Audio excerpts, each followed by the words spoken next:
video ini karena merasa prihatin dengan kawan-kawan dan juga orang-orang terdekat, dan juga mungkin sebagai bahan pertimbangan kembali untuk mengambil tindakan ke depannya. Sebentar lagi kabupaten kita akan melaksanakan pemilihan untuk mencari pengganti bupati. Dari jauh-jauh hari udah muncul beberapa nama yang kemungkinan akan bertarung di pilkada. Oke, aku belum mau bahas siapa-siapa aja calonnya. Aku mau bahas sesuatu yang dilarang tapi justru menjadi tradisi. Ya, kalian pasti sudah tahu arahnya kemana. Nggak tahu siapa yang memulainya, tapi setiap menjelang pemilihan selalu saja ada kecurangan yang jelas-jelas tidak dibenarkan tapi menjadi hal yang sangat wajar. Bahkan menjadi tolak ukur untuk kemampuan. Istilah serangan fajar kerap digunakan untuk mengganti kata money politik. Dan bukan suatu rahasia lagi, hal ini menjadi salah satu strategi awal atau mungkin strategi akhir dari banyak kontestasi pemilu. Yang jelas-jelas, ini adalah sebuah kecurangan. Dari tingkatan yang paling dasar untuk pemilihan kepala desa, DPRD, bupati, gubernur, bahkan presiden, kita sangat akrab dengan istilah ini.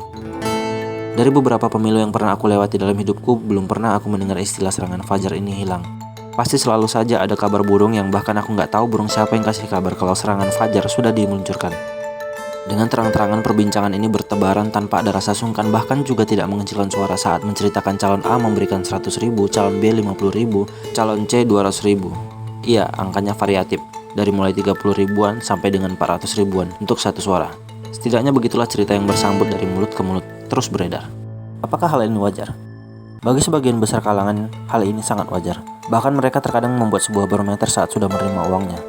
Masa dari calon A cuma ngasih 100, si B aja ngasih 200. Tak jarang, beberapa orang menerima setiap serangan yang datang. Iya, semuanya.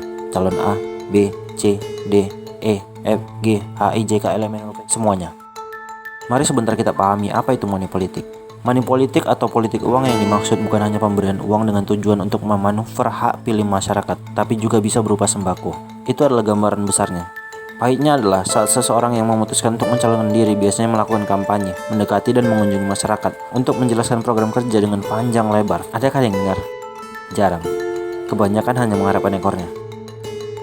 Tentu pertanyaan yang kerap muncul adalah, ada apa dengan masyarakat kita? Kenapa sebagian besar dari mereka menerima bahkan menunggu saat ini?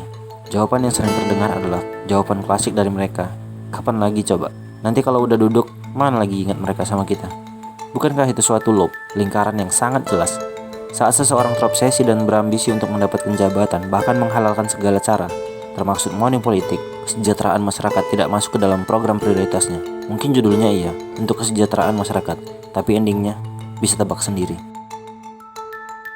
Bayangin aja kalau prinsip Wani Piro ini di tengah masyarakat tidak tergoyahkan. Saat ada 30.000 orang yang dengan teguh memegang prinsip ini, dikali 200.000 untuk setiap suaranya, maka sang calon harus merogoh kocek sebesar 6 miliar. Belum lagi yang minta perlengkapan bola voli lah, gendang nasyid lah, tambah biaya kampanye, tim ses, cetak spanduk, tetek bengek lainnya.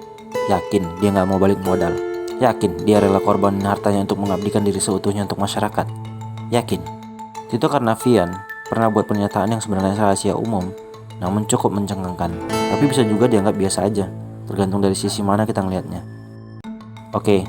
Dalam pembahasan kali ini kita akan coba untuk kerucutin ke pemilihan bupati aja, gak usah kemana-mana. Kita coba intip dari gajimu.com, berapa sih sebenarnya gaji bupati? Gaji bupati itu kecil, sekitar 6 jutaan, tanggungan rumah tangga sekitar 20 jutaan. Biaya perjalanan dinas, tunjangan ini itu kita coba gedein deh jadi 100 juta sebulan. Mungkin, ini hanya sebagai contoh ya, aslinya aku nggak tahu berapa. Kalau dari yang aku baca sih tergantung daerahnya.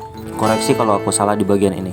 Kalau kita anggap bupati bisa dapat 100 juta dalam 1 bulan, maka dalam 1 tahun bisa 1,2 miliar yang digantongi. Dalam 5 tahun mengabdi 6 miliar. Terus gimana cara balikin modalnya? Nggak usah kaget, semenjak berdirinya KPK sampai dengan sekarang ada 119 kepala daerah yang sudah diproses. Itu yang udah proses hukum. Yang belum diproses alias masih dicurigai, atau yang belum dicurigai, nggak tahu berapa. Itu baru kepala daerah aja loh, belum yang lain. Jadi besok-besok kalau ente ngerasa kepala daerah nggak peduli dengan masyarakat, nggak usah dipermasalahkan, suara ente udah dibeli dengan harga yang sangat murah. Terus, apa fungsi Bawaslu? Pasti kalian nanya kayak gitu. Ya tetap mengawasi, tapi akan lebih efisien kalau masyarakatnya melek dan sadar. Calon yang punya program baik, jangan dikacangin. Sekarang udah enak kok untuk ngeliat calon atau bakal calon punya program apa. Masing-masing mereka kan punya sosial media, kepoin aja di situ. Lihat mana program yang menurut kalian efisien dan cocok. Terakhir, video ini harus punya pesan moral. Calon yang ngandelin duit, abain aja. Suara kita bukan hal murahan. Satu suara nentuin nasib kita 5 tahun ke depan. Jadi, Jangan berdiam diri di masa kebodohan. Mari mulai masa yang terang benderang.